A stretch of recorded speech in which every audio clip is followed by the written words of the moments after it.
성경에 보면은 이 사단에 대해서 악한 영에 대해서 이야기하는 장면이 많지 않은데 오늘 대표적으로 보면 그러니까 구약에 보면 육적인 것과 영적인 것들이 잘 이제 사람들 인식 속에 많이 없었던 시대였어요. 그래서 어떤 그 악령의 존재에서도 마찬가지고 어떤 천국과 지옥에 대해서도 개념들이 많이 나오지 않습니다. 하지만 이제 신약으로 가면서 주님께서 그 분명한 또 구약의 의미들을 설명하시고 그 개념들이 좀 더 명확해지는 것을 보게 되는데요. 여호와의 영이 사울에게서 떠나고 성경에서는 특별하게 여호와의 영이라는 표현이 나와요. 여호와의 영은 이제 성령과 이제 같은 관점에서 볼 수 있는데 하나님은 그분의 일을 감당하는 사람들에게 구약을 보면은 여호와의 영이 임하는 내용들이 이제 많이 나오게 됩니다. 그러니까 쓰임 받았던 사람들은 여호와의 영이 임한 사람들이요. 사울에게도 여호와의 영이 임하게 되고 또 여호와의 영이 임한 사람이 누가 있죠? 기드온 같은 경우에도 마찬가지고 여호와의 영이 임해서 일하게 되는 거죠. 그러니까 우리가 하나님께서 허락하신 직분에 대해서 소망하는 것도 마찬가지죠. 그분께서 허락하신 그러니까 여호와의 영 그분의 함께하심이 직분을 감당할 수 있도록 하나님이 은혜 가운데 채워 주신다라는 거예요. 그러니까 우리가 하나님 주신 직분을 소망하고 또 그 안에 세임 얻고 나아갈 수 있는 것은 주님께서 직분을 통해서 허락하신 그것을 감당할 수 있게끔 하시기 위해서 하나님이 은혜로 채워주신 것들이 분명하게 있게 됩니다.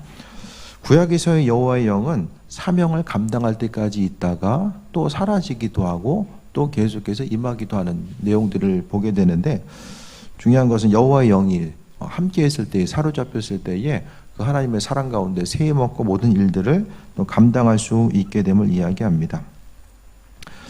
그런데 전에도 한번 제가 말씀드렸어요. 여호와의 영이 임한다라고 했을 때에 그 영이 어디에 임하느냐가 되게 중요하거든요.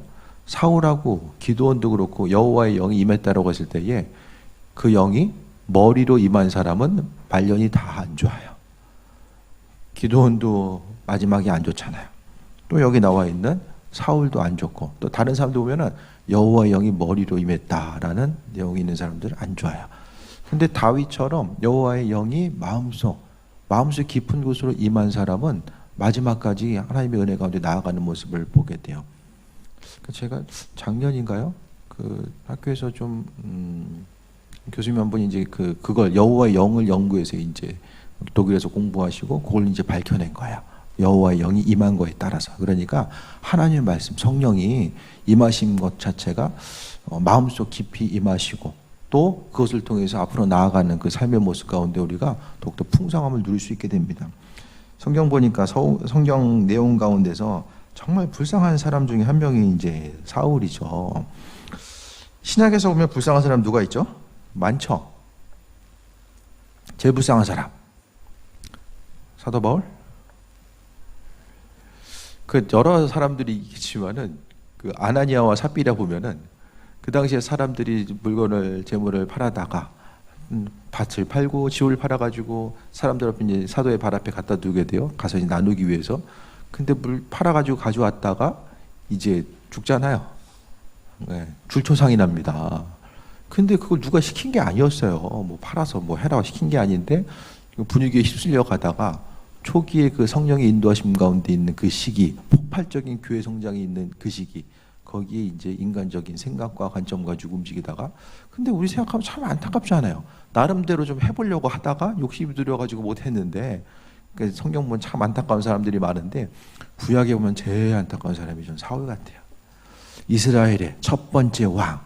뭐든지 처음이 어렵잖아요. 처음 믿음이 어렵고 또 처음 행하는 것이 어려운데 이스라엘이 왕이 없을 때에 그래도 사울은 왕으로서의 그 역할을 감당하려고 하다가 결국 왜 망한 줄 아십니까? 백성들 눈치 보다가 하나요. 하나님 눈치 본 것이 아니라 백성들 눈치 보다가 아말렉과의 싸움 가운데서 진멸하라고 했던 것을 이 당시의 관습과 법은 전쟁에서 이기면 백성들한테 나눠줘야 돼요.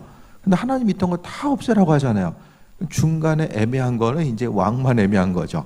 중간에 수습해야 되니까 이제 그거를 못하다가 이제 결국에는 하나님의 영이 떠나가게 됩니다. 중요한 것은 우리도 하나님의 영에 붙들려 있는 사람이 될 것이냐 아니면은 그 중간 없어요. 악신이 역사하느냐 성령이 역사하느냐 이 둘 중에 하나밖에 없습니다. 우리의 심령 가운데 그리스도 예수를 주인으로 받아들인 그 순간부터 성령은 우리 안에서 일하고 계시는데, 중요한 것은 그것이 떠나가게 되면, 성령 인도하심이 없으면 바로 악령이 번뇌케 한다. 사단, 성령도 우리 안에서 임하고 계시고 악한 영도 다 우리 심령 가운데 존재하는 거죠. 사단이 내 안에 있구나. 이걸 언제 느끼십니까? 그러니까 육신을 입고 있는 순간에는 사람이 죄 안 짓고 살 수는 없잖아요. 그러니까 죄 때문에 사단이 우리에게 임하게 되는 이 합법적인 통로가 열어지는 거예요. 사람이 죄 안 지면 사단이 우리 안에 들어올 수가 없어요. 그러니까 우리가 예수 그리스도를 주인으로 받아들이는 그 순간 합법적으로 말씀 그대로 성령께서 우리 안에 임하시는 것처럼 사단은 사람이 죄 짓는 그 순간 죄 때문에 그 안에 임하게 되는 거예요. 그래서 죄는 끊임없이 또 다른 죄를 낳고 또 다른 죄를 낳게 됩니다. 오늘 성령이 떠나가니까 하나님의 영, 그러니까 성경에는 여호와의 부리시는 여호와의 영이라고 이야기하는데 그냥 편의상 성령이라고 이야기하죠. 성령이 떠나가고 나니까 그럼 여호와께서 악령을 부리시나? A 파트 성령, B 파트 악령 이렇게 해가지고 하나님이 막 이렇게 왔다 갔다 필요에 따라서 이렇게 하시는 거예요. 그거라기보다는 사단이 이제 사단된 거, 처음에 그 성가대주가 조심해야 돼. 성가대가 이제 잘못하면 교만해질 수 있어. 왜냐? 성가대 출발이 이제 그 사단이 출신이 성가대 출신이에요. 그래서 찬양하다가 이제 찬양하다 보면 이제 스스로가 높아지는 거, 찬양을 통해서 내가 높아지려고 하는 거, 이게 이제 좀 조심해야 되거든요. 중요한 것은 사단이 이제 성가대에 있다가 하나님과 같이 되려고 하는 그 교만한 마음 때문에 결국에는 그 동료 무리들과 함께 이제 쫓겨난 게 사단이잖아요. 루시엘이 이제 루시퍼가 돼가지고 이제 움직이잖아요. 그러니까 그들은 하나님이 부리신다라는 것은 결국 하나님이 이래저래 움직이고 가라는 것, 그것을 이야기하는 것이 아니라 사단도 하나님의 통제 안에 있다라는 것을 지금 성경 가운데 얘기하고 있는 거예요. 그러니까 마음속에 심히 불안한 마음이 있고 또 두려운 마음이 계속해서 끊이지 않고 나타나는 것은 내 안에 하나님께 허락하신 영, 성령이 내 안에 있으면 가장 중요한 것은 평안함이죠. 기쁨과 평안함이 성령의 역할인데 내 안에 근심, 걱정과 두려움과 분노와 혈기가 계속된다고 한다면 내 안에서 그분들이 움직이시는구나. 이게 딱 이제 인식을 하면 돼. 그래서 이제 어떻게 하면 좀 내 성격이 그러니까 그게 아니라 이것을 주의 은혜로 이겨 나아갈 수 있는 거, 성령의 임재 가운데 계속해서 나아가고자 하는 모습을 우리가 보이고 의지해야 됩니다. 그래서 15절에 사울의 신하들이 그에게 이르되 보소서 하나님께서 부르신 악령이 왕을 번뇌하게 한주. 이 뭐예요 지금? 신하들이 왕을 보니까 저 귀신 때문에 지금 잠도 못 자고 지금 얼굴 상태가 안 좋구나. 신하들이 다 아는 거예요. 그 왕이 뭐가 돼요? 그 체면이. 왕의 위신이 떨어진 거예요, 다. 그러니까 우리가 사명 감당하시 왕이 왕된 것은 하나님 함께 했을 때의 왕이 되는 것이고, 또 목회자가 목회자 되는 것도, 직분자가 직분자 되는 것도 다 마찬가지예요. 하나님 함께 하셨을 때에 그분께서 허락하신 권능 가운데 되는 것이지, 주님의 영이 떠나가게 되면 아무것도 아닙니다. 그냥 말만 앞세우다 끝나는 거예요. 아무것도 아니에요. 그러니까 여기서 보니까 주변 신하들이 보기에 왕이 너무 안타까워 보여. 귀신 들려가지고 지금 잠도 못 자고 얼굴에 이제 다크서클 생기고 막 이제 이러고 있으니까 오죽했으면은 하나님께서 부르신 악령이 왕을 번뇌하게 한다. 정확히 진단을 해준 거예요. 옆에 신하들이. 그러니까 참 얼마나 힘든 상황이었을까. 사울을 생각했을 때에. 근데 사울 되게 안타깝죠. 하나님 보시기 합한 자로서 이렇게 사용되다가 사울이 특별하게 악한 사람이라기보다는 그가 이제 그 첫 번째 왕으로서 이제 시대를 잘못하고 난 거예요. 제가 봐서는 시기적으로 처음에 일을 감당하려고 하다 보니까 그러니까 세팅 자체가 사울은 어때요? 왕이 하나님께서 싫어하다가 마지못해 이제 왕이 생기게 하셨잖아요. 그러니까 전반적인 앞뒤 상황들 자체가 사울에게 유리한 조건이 별로 없었던 거예요. 그래서 어쨌든 처음에 하나님 보시기 합한 자로서 인정받았다가 하나님이 사울을 보시고 나중에 뭐라고 말씀하세요? 성경이 하나님도 실수하시는구나. 그것을 사울이 보여줘요. 정말 안타깝잖아요. 성공과 실패 여부를 누가 나타냅니까? 직분을 드리고 나면 그 직분자들이 잘 감당하게 되면 이제 직분 잘 감당하지 못하면 이제 하나님 실수하신 거잖아요. 우리로 하여금 하나님의 선택을 후회하게 만드는 사람이 아니라 정말로 주님 주신 직분들 잘 감당함이 중요합니다. 16절에 원하건대 우리 주께서는 당신 앞에서 모시는 신하들에게 명령할 수금을 잘 타는 사람을 구하소서. 하나님께서 부르신 악령이 왕에게 이를 때 그가 손으로 타면 왕이 나으리다 하는지라. 신하들이 믿음이 있어요. 대단한 믿음이 있어요. 사울 옆에 그래도 좀 믿음 있는 사람들이 있었던 것 같아. 그러니까 다른 것을 이야기하는 것이 아니라 좀 은혜 충만한 사람 옆에 있으면 이게 이제 흘러간다 이야기하는 거죠. 악기 연주할 때도 기름 부음이 흘러갑니다. 찬양할 때도 흘러가고요. 악기 연주할 때도 그 연주 소리를 통해서 하나님의 영이 흘러가요. 이게 성경에 지금 근거로 나오잖아요. 수금을 탈 때에 다윗이 수금을 탈 때에도 그 은혜 다윗이 가지고 있었던 성령 충만함과 기름 부음이 흘러간 거예요.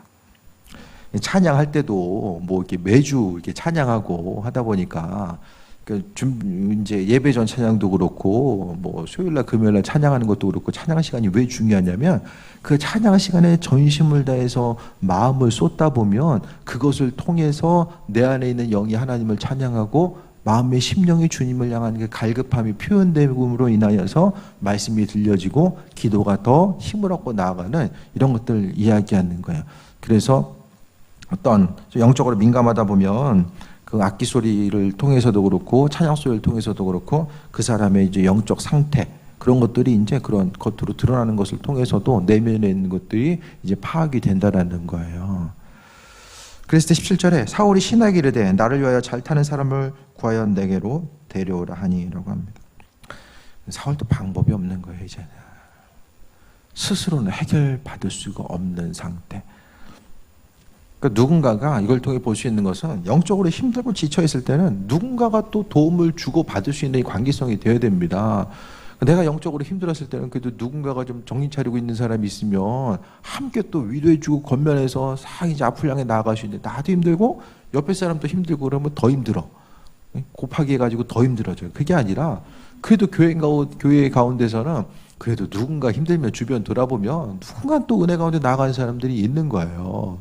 오늘 사울의 예를 통해서도 보는 거죠. 주변에 왕은 그렇게 백성 눈치 보고 있었는데 주변 신하들은 그래도 이게 좀 은혜 충만한 사람이 있어가지고 옆에서 이제 얘기를 해주잖아요. 그래서 사울이 이제 방법이 없다 보니까 내게로 데려오라라고 합니다. 18절에 소년 중 한 사람이 대답해 이르되 성경의 소년은 그냥 소년 아닙니다. 옆에 청소년이 있던 게 아니에요. 소년이라고 이야기하는 것은 어쨌든 신하들을 통해서 이제 이야기하는 거예요. 그래서 뜬금없는 단어들이 있으면 요즘에는 핸드폰 어플이 잘 돼 있어가지고 한 7,000원만 투자하면 이 어플 가운데 딱 누르면은 이 성경의 원어가 이게 지금 무슨 뜻이다, 히브리어, 헬라어 다 나와요. 그래서 그거 보면은 이게 원래 이런 뜻이다 이렇게 다 이렇게 비춰집니다. 그래서 조금만 관심이 있으면 이제 요즘에 되게 편리한 시대가 돼서 영어 성경뿐만 아니라 헬라어, 히브리어도 다 알아서 친절하게 다 설명을 해주고 하나 더 누르면은 이 단어가 성경 어느 부분에 어디에 쓰인다까지 다 나와요. 그래서 일일이 성경 안 뒤져도 그 언어까지 충분히 이제 접할 수 있는 아주 좋은 시대를 우리가 지금 살고 있어요. 그래서 소년 중 한 사람이 대답하여 이르되 내가 베들레헴 사람 이새의 아들을 본즉 수금을 탈 줄 알고 용기와 무용과 구변이 있는 준수한 자라. 여호와께서 그와 함께 계시더이다 하더라. 다윗이 어떤 사람입니까? 다윗은 여호와께서 함께하는 사람. 사울은 여호와께서 떠나간 사람.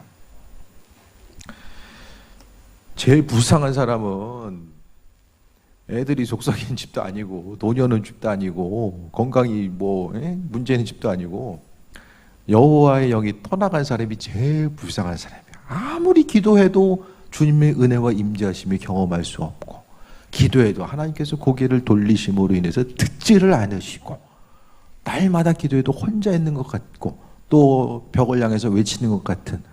그러니까 중요한 것은 그게 이제 여호와의 영이 이제 떠나간 거예요. 성령 충만한 가운데 하나님은 날마다 우리가 죽을 때까지 기다려주는 것이 아니라 계시록을 보면 저때 떠나간다라고 이야기해줘요. 그 누구 얘기야? 예수님 얘기하잖아요. 그러니까 우리가 가장 중요한 것이 성령 충만함, 기름 부음을 유지하는 거. 이게 너무 중요하다라는 거야.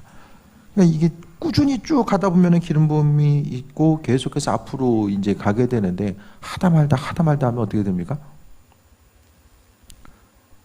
안 돼요. 기름 부음이 유지가 안 돼요. 그냥 간신히 그거 하루 그냥 살아갈 정도로 이제 요거지 주님께 쓰임 받고 어떤 풍성한 영향력을 나타낼 수가 없어요. 그냥 나 한번 간신히 살기 바쁜 거예요. 그러니까 중요한 것은 하나님의 성령 충만한 사람. 사울은 14절 시작하면서 사울에게서 여호와의 영이 떠나간 사람이라고 이야기하고 18절에는 여호와께서 그와 함께한 사람. 가장 중요한 것은 가장 행복한 사람, 여호와 함께한 사람. 여러분 어떤 사람이고 싶습니까? 여호와 함께하는 사람. 평생의 삶을 통해서 그는 하나님과 동행하는 사람. 모세와 같은 사람이잖아요. 마지막 순간이 하나님과 동행하는 사람. 그러니까 중요한 것은 자녀들을 위해서 기도할 때도 뭐 이것저것 하는 것보다는 하나님과 동행하는 삶이 되길 원합니다. 그러면 그분 옆에 있으면 그분께서 비춰주시는 후광이 있잖아요. 그 비치신 그분이 자녀들과 함께 있을 때 그 빛이 비춰짐으로 인해서 악한 영의 공격으로부터도 벗어날 수 있고, 사단은 끊임없이 사단이 하는 일은 단순합니다. 사람 죽이려고 하는 게 사단의 역할이에요. 아주 단순 명료합니다. 어떻게 하면 사람을 죽일 수 있을까? 그래서 이 모양 저 모양으로 이렇게 이제 많이들 흔들고 어려움 주는 경우들이 이제 많이 있죠. 그러니까 믿음, 신앙생활이 교회가 힘을 잃어갈수록 악령들의 역할은 더욱더 강해지고, 한국에서 자살률이 높아지는 것도 어떻게 생각하면 교회 쇠퇴교와 이제 거의 맞물려 가게 됩니다. 이게 영적인 질서고 영적인 그 권능이거든요. 그러니까 교회 가운데서도 영적인 권능이 있으면은 그것을 통해서 이 질서 체계 가운데 딱 움직이게 되는데, 이 교회 가운데 기름 부음이 없고 하나님의 영이 함께하지 않으면은 날마다 시끄러운 거예요. 분열과 다툼이 생겨주고 어둠의 영이 계속해서, 교회 가운데서도 분열해서 깨지는 교회가 얼마나 많습니까? 되게 많아요. 일하려고 하면 깨지고, 또 예를 들어서 이제 뭐 담임교사가 교체되고 나면 또 한바탕 이렇게 어려움 경험하게 되고, 이 모양 저 모양으로 정말 고통의 순간이 가중될 수밖에 없다라는 거죠. 18절에 보면 이제 여기 있는 신하들이 다윗을 어떻게 알았을까요? 다윗을. 그 다음에 보게 되면 다윗이 이제 본격적으로 등장하게 되는 사건. 다윗과 골리앗의 싸움. 그러니까 세계적 이제 이스라엘 내에서 이제 어느 정도 이제 떠오르는 새별이 된 것은 다윗과 골리앗 싸움 이전 그때부터거든요. 근데 오늘 본문은 그냥 그럼 수금을 잘 타가지고 양 치는 사람이었는데 수금 잘 쳐봤자 얼마나 잘 타가지고 종국적으로 유명한 사람 되겠습니까? 아니죠. 이미 하나님 보시기에 주목받고 있는 존재였던 거예요, 다윗은. 말씀 통해 보게 되면. 18절의 내용은 우리가 여기 나와 있는 것처럼 다시 한번 볼게요. 용기와 무용과 구변과 준수한 자. 용기가 있고, 이 당시 왕 되려면 가장 중요한 게 싸움을 잘해야 돼. 전쟁에 나가서 승리해서 싸움을 잘해야 돼요. 그 다음에 구변, 말을 잘해야 돼. 말 잘하는 사람은 둘 중에 하나잖아요. 사기꾼이거나 정말 지혜가 있거나 둘 중에 하나거든요. 말을 너무 잘한다. 그래서 말 잘하는 사람 조심해야 돼. 자녀들한테 가르쳐줘야 돼요. 말 잘하는 사람 조심해라. 주변에 말 정말 잘하는 사람도 있잖아요. 타고난 사람, 언변이 타고난 사람도 있어요. 근데 말만 있느냐? 하나님의 지혜가 있어서 말하느냐, 그걸 중요한데, 여기서 말하는 구변, 말하는 능력이라는 것은 하나님의 지혜가 있는 사람을 이야기하는 거예요. 그래서 오늘 18절에 나와 있는 것은 왕의 조건이에요. 왕의 조건을 지금 18절에 이야기하고 있어요. 사울이 알아듣는지 모르겠지만은 용기와 무용과 구변, 이게 지금 왕의 조건 자체를 지금 18절에서 이야기하는 거죠. 그러니까 성경은 이미 다윗이 어떻게 돼요? 왕이 될 것에 대해서 알고 있는 이 실마리가 여기 이제 있는 거예요. 성경 보면은 잠깐 다른 얘기지만은 저희도 말씀드렸잖아요. 솔로몬이 성전 봉헌하면서 하나님 포로로 끌려갔다가 오는 사람들, 잡혀갔다 오는 사람들이 기도할 때도 응답해 주세요. 그것도 다 이제 어떻게 생각하면은 포로기를 끌려갈 것에 대해서 알고 있었던 사람들이 그 안에서의 성경. 왜냐하면 성경에 편찬되고 기록은 다 포록이거든요. 포록이라고 하는 그 위기의 순간을 통해서 성경은 본격적으로 이제 구전으로 내려온 것들이 다 기록이 되고 다 하나의 성경으로 이제 만들어진 거예요. 성경이 하늘에서 뚝 떨어진 게 아니잖아요. 그죠? 누군가 썼잖아요. 누군가 머리를 통해서 하나님의 지혜를 주셔서 쓰셨잖아요. 보수교단 가서 이런 얘기하면, 아니 성경은 지금 거기는 이제 거의 사람을 로봇이에요. 하나님 다 계시를 주셔가지고 처음부터 끝까지 다다다닥 이제 옮겨 적기만 하는 거거든요. 근데 조금 더 성경을 보다 보면 이제 그렇게 접근해서는 뭐가 문제냐면 약간 좀 다른 얘기인데, 하나님께서 사람을 통해서 허락하신 그 풍성한, 그냥 주신 하나님의 뜻도 있지만은 사람의 마음과 생각을 통해서 하나님 말씀에 대해서 묵상하고 경험하고 움직였던 그 풍성함이 성경에 녹아져 있는 것을 다 무시하게 돼요. 그냥 그 안에서 기계적으로 하나님 말씀을 이해하게 되거든요. 어쨌든 말씀을 통해서 하나님의 도우심과 인도하심을 바라보는 거죠. 성경을 자세히 읽다 보면은 하나님의 일하심이 무엇인지를 또 발견하게 되고 날마다 새로워지는 그 은혜를 경험할 수 있다라는 거예요. 우리가 성경이 포로기 때에 이게 이제 수집이 되고 기록이 됐다라는 것을, 이것이 인정이 되고 그런가 보다 하는 거는 이 대단한 이 신학적인 통찰력을 갖고 있는 거예요. 그 신학교 가서도 지금 학교에서도 보면은 이제 하도 이제 제가 이제 연합 신학대학원 다니잖아요. 각 교단마다 다 앉아 있어요. 그러면 이제 이번에도 얼마 전에 그런 일이 있었어요. 오경을 누가 썼냐? 아니 모세가 오경을 쓴 거지 누가 썼냐? 그럼 모세 사후 기록이 있거든요. 모세 죽음 이후에 기록도 있는데 이거 누가 한 거냐? 그럼 도대체 이런 것부터 시작해서 다양한 이제 모습들이 있어요. 근데 중요한 것은 성경을 통해서 하나님은 너무나 풍성한 것들을 우리에게 허락하시고 인도하신다라는 것. 그래서 하나님의 깊은 메시지, 또 사람의 손길을 통해서 성경이 적어진 것이 하나님의 신성과 능력을 훼손한 것이 아니라 사람을 통해서 그 너무나 많은 부분 하나님의 뜻을 묵상하고 경험했었던 수많은 사람들의 이야기가 성경에 담겨져 있음을 통해서 아버지의 뜻이 더욱더 빛나게 드러날 수 있다는 것을 또 이야기합니다. 그랬을 때 19절에 사울이 이에 전령들을 이새에게 보내어 이르되 양치는 대 아들 다윗을 내게로 보내라 하매, 그랬을 때 이에 20절에 이새가 떡과 가죽 한 부대에 포도주와 염소 새끼를 나귀에 실리고 그의 아들 다윗을 시켜 사울에게 보내니, 21절에 다윗이 사울에게 이르러 그 앞에 모셔 섬에 사울이 그를 크게 사랑하여 자기의 무기 드는 자를 삼고, 사랑하고 무기 드는 자를 삼았다라는 것은 뭐죠? 다윗 옆에서 왕의 신변을, 쉽게 이야기하면 경호실장 같은 역할을 이제 감당했다라는 거죠. 그것을 통해서 하나님의 은혜 가운데 앞으로 나아갈 수 있도록 이제 이제 만들어 나아가는 과정들을 이야기하는데, 23절에 하나님께서 부르신 악령이 사울에게 이를 때에 다윗이 수금을 들고 와서 손으로 탄즉 사울이 상쾌하여 낫고 악령이 그에게서 떠나더라라고 이야기합니다.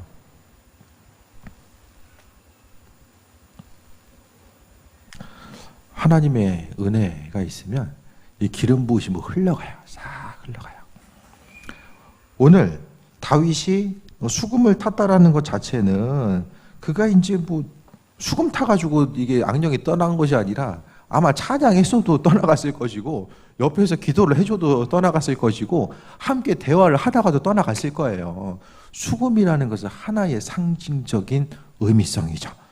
그러니까 내 안에 성령의 기름 부으심이 있으면 그 기름 부으심이 자연스럽게 이제 흘러가게 되는 경우들이 이제 나타나는 거죠. 그러니까 믿는 자로서의 이제 이런 예들이 이제 보게 되면 내 안에 충만함이 있으면은 이 사단에 의해서 이제 심각하게 그 사로잡힌 사람들이 보이면은 앞에 있으면 이제 그런 반응들이 나타나게 돼요. 다양한 반응들. 갑자기 멀쩡하던 사람이 짜증내고 그냥 움직이는 경우도 있고 그 자리를 피하는 경우도 있고 아주 다양한 예들이 있습니다. 이것이 다 근데 그 상대방은 왜 그런지를 모르는 거죠. 그와 같은 원인이 무엇인지를 모르는 거죠. 중요한 것은 기름 부으심이 있으면 그 기름 부으심은 자연스럽게 흘러간다. 하나님의 은혜가 있으면 그 은혜가 자연스럽게 흘러가요. 짜증나는 사람 옆에 있으면 짜증이 자연스럽게 몰려오잖아요. 이것도 이게 영적으로 볼 수 있는 거예요. 내 안에 기쁨과 즐거움이 있으면은 기쁨과 즐거움이 싹 흘러가게 되는 것도 마찬가지죠.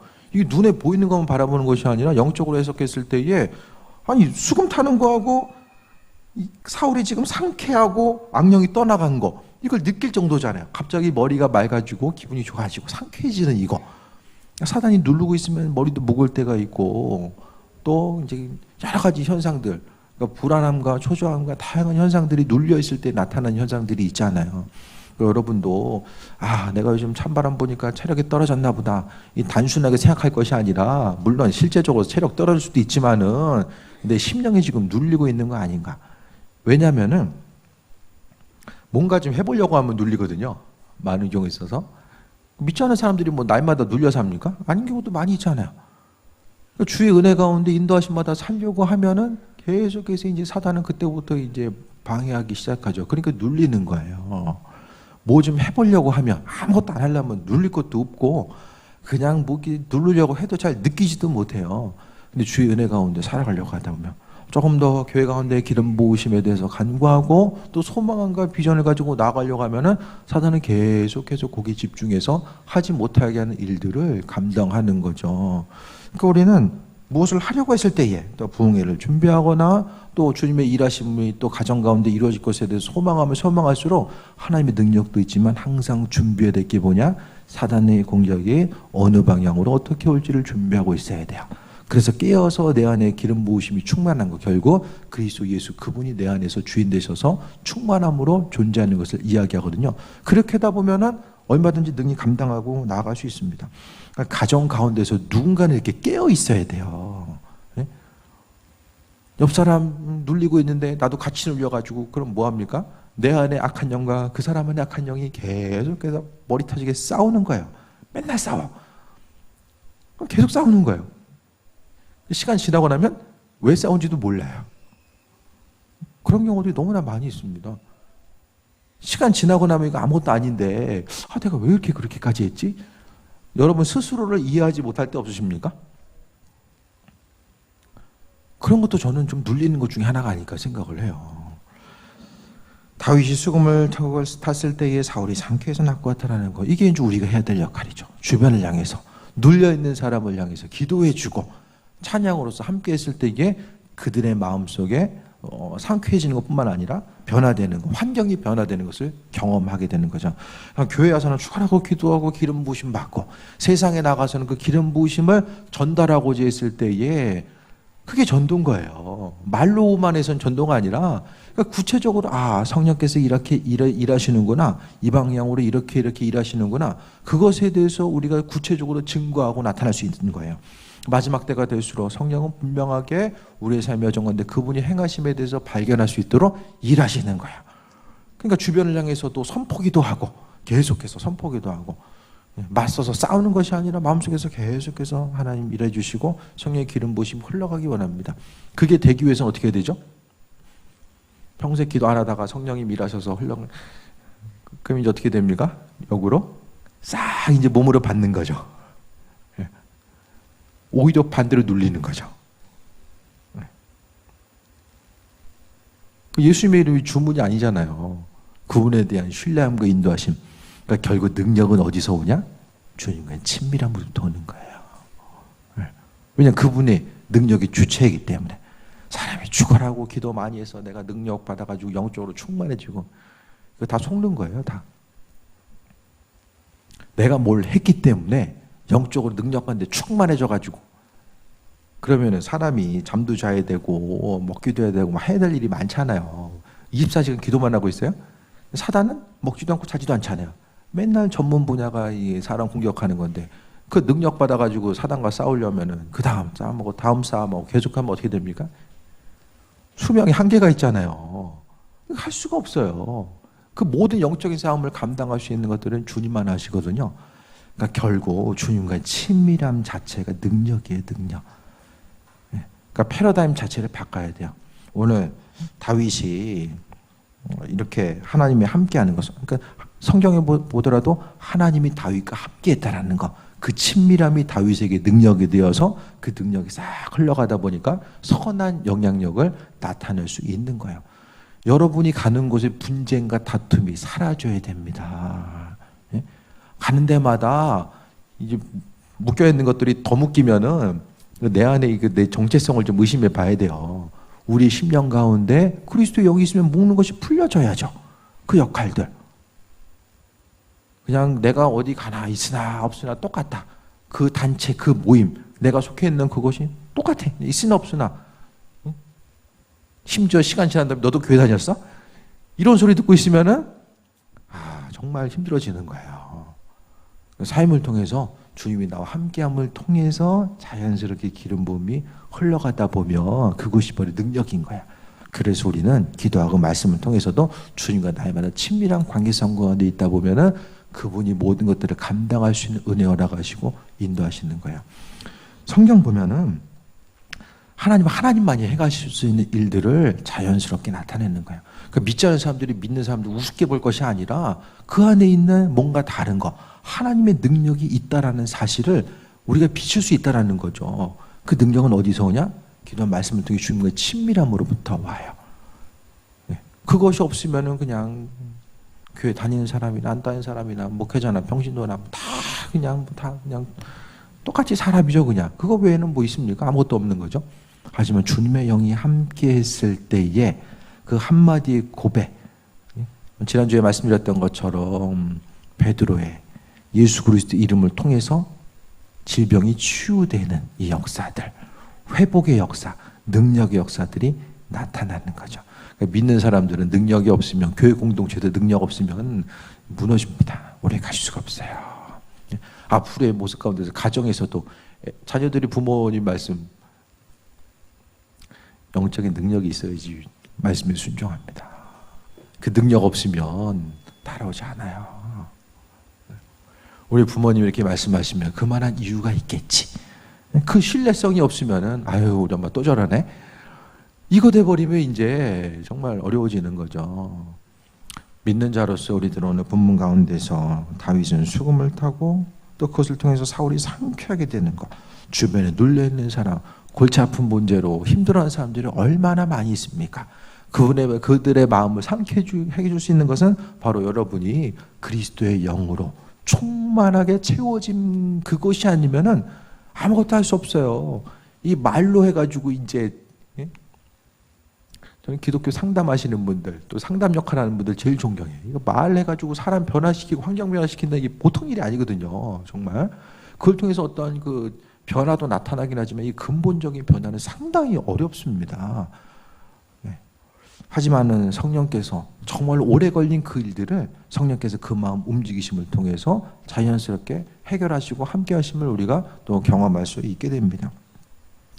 목회자만 그리스도의 능력, 성령의 능력으로 충만한 것이 아니라 교회의 구성원들 모두가 아이부터 어른까지 다 이 성령의 능력으로 충만해야 돼요. 그 충만함을 통해서 우리가 하나님의 이끄심과 인도하심 가운데 나아가는 거죠. 그러니까 그 충만함이 있으면 무슨 일을 하든지 간에 자신감이 있어요. 어디 가서 누가 뭐라고 해도 눌리지 않고 뭐 있고 없음 때문에 뭐 이렇게 기쁨이 더 있고 없는 것도 아니고 오로지 그리스도 예수. 오늘 다윗도 뭐 하던 사람이었어요? 이거 잘 사는 사람들이 양치는 거 아니거든요. 다윗도 집안에서 뭐 가족들이 이제 물론 가업이니까 했겠지만은 조금 더 이제 많은 것을 소유했으면 다윗까지 굳이 나갔겠습니까? 예?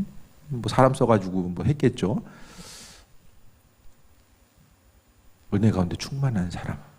다윗이 목동이었다가 왕 됐잖아요. 왕. 왜? 하나님과 친밀했기 때문에. 사울도 왕 됐다가 하나님과 친밀함 잃어버리니까 결국 악신에 들려가지고 비참한 죽음을 맞이할 수밖에 없었습니다. 여기서 중심을 두었던 게 뭐냐? 하나님과 친밀함. 그분과의 친밀한 관계성은 분명히 증거가 돼서 나타난다는 거. 우리 안에 기쁨, 또 눌림으로부터 해방되는 이 기쁨이 하나님과의 친밀함부터 계속해서 오게 되는데 사단은 우리와 하나님과의 관계성은 계속해서 벌어지게 하는 거죠. 그 친밀함을 방해하기 위해서 주변 눈에 보이는 환경들을 계속해서 이용합니다. 오늘 말씀을 통해서 악령의 사울이 눌리고 또 다윗을 통해서 그가 또 악령으로부터 순간적으로 벗어나는 이런 일들.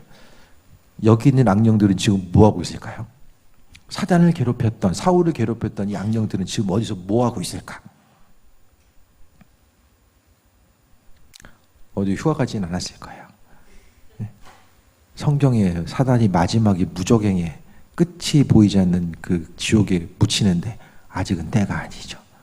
여기저기 이제 그래서 삼킬 자를 찾아서 우는 사자같이 찾아다닌다라고 이야기하잖아요.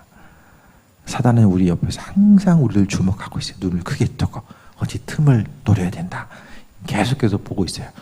근데 사람이 그것을 분별하지 못하고 눈에 보이는 데만 생각하고 우리의 씨름은 혈과 육을 상대하는 것이 아니다라고 에베소를 통해서 분명하게 사도 바울이 이야기하는데, 날마다 혈과 육의 문제, 눈에 보이는 것만 생각하고 분석하고 그거 가지고 판단하고 하다 보면은 정작 봐야 될 것을 못 보고 날마다 똑같은데 움직이다가 또 어려움 당하는 거예요. 하나님의 지혜, 이 모든 것, 능력과 지혜, 또 부와 명예, 명성, 모든 것 다 그리스도 예수 안에 있습니다. 그분과의 관계성을 통해서 날마다 그 기름 부으심이 우리 안에 오면 그것을 통해서 앞으로 나아갈 수 있어요. 그 기름 부으심은 때로는 우리에게 어떤 고난이라는 그런 것으로 인해서 하나님을 찾게 만드는 그런 역할도 할 수 있죠. 그러니까 가난이 가난으로 끝나고 질병이 질병으로 끝나는 이게 아니라 그 가난과 질병을 통해서 오직 그리스도 예수를 경험하고 그분의 능력이 내게 올 수 있는 이 모든 것들, 그 갈급함, 그 갈급함이 우리로 하여금 그리스도의 능력으로 충만하게 체험받고 나아갈 수 있는 이 원동력이 되어야만 합니다. 힘든 그것 때문에 날마다 넘어지고 무너지고 그것을 반복하기보다는 그것 때문에 더 주님 바라보게 하고 인도하심 받아 나아가는 이런 과정들을 이야기하는 거예요. 여기에서 건강하고 문제없고 다 통장에 한 1,000억씩 있어가지고 그 이자만 가지고도 충분히 먹고 살게 아무 역경이 없는 그런 삶을 살고 있다라고 했을 때, 이게 여기 있는 사람들 중에서 몇 명이나 지금 여기 나와서 예배 드릴 수 있을까? 저도 장담 못 하겠어요. 내가 1,000억 있으면은 그래도 하나님께서 우리에게 허락하신 은혜, 모든 것이 은혜다. 그 은혜 가운데 충만하게 나아가고 인도하심 받아 나아가는 것, 주신 것에 대해서 만족하고 기쁨과 소망 가운데 필요한 것도 하나님 주시잖아요. 그 믿음 가지고 승리하시고 우리 안에 그리스도 영이 날마다 충만해서 그분 전하고 소망감 가지고 앞으로 나아가는 거예요. 그래서 이제 이번 주에도 부흥이 있는 그때에 하나님께서 행하실 것에 그냥 작년에도 있었고 재작년에도 있었던 부흥이 올해 또 오는구나. 그냥 지나가면 그냥 지나가는 거예요. 소망감 갖는 거예요. 이 소망감이 우리로 하여금 하나님의 능력을 경험하게 하는 거예요. 그 인도하심 받아 또 승리하시길 바랍니다. 저는 기도하겠습니다. 하나님 감사합니다. 하나님 뜻과 인도하심 가운데 우리를 또 불러주셨습니다. 그리스도 예수 주님을 향한 기대함과 소망함이 끊어지지 않게 하시고 오직 그리스도 예수 주님에 대한 소망, 그 승리함이 우리 심령 가운데 있게 하시고 우리 안에 그리스도 예수 주님의 기름 부으심이 있어서 가는 곳마다 그 기름 부으심이 전달되고 나아갈 수 있는 그 풍성한 은혜를 허락하여 주옵소서. 오직 예수님으로 인해서 승리하기 원합니다. 우리의 삶은 억지로 힘들게 버텨나가야 되는 삶이 아니라 하나님께서 우리를 위해서 준비하신 또 존귀한 삶의 모습입니다. 오직 주님만 의지하게 하시고 주님께서 행하실 것에 대한 기대함 가지고 이 한 주간도 승리하게 하시고 성령 충만함 가지고 세임 얻을 수 있도록 인도하옵소서. 예수님의 이름으로 기도드립니다. 아멘.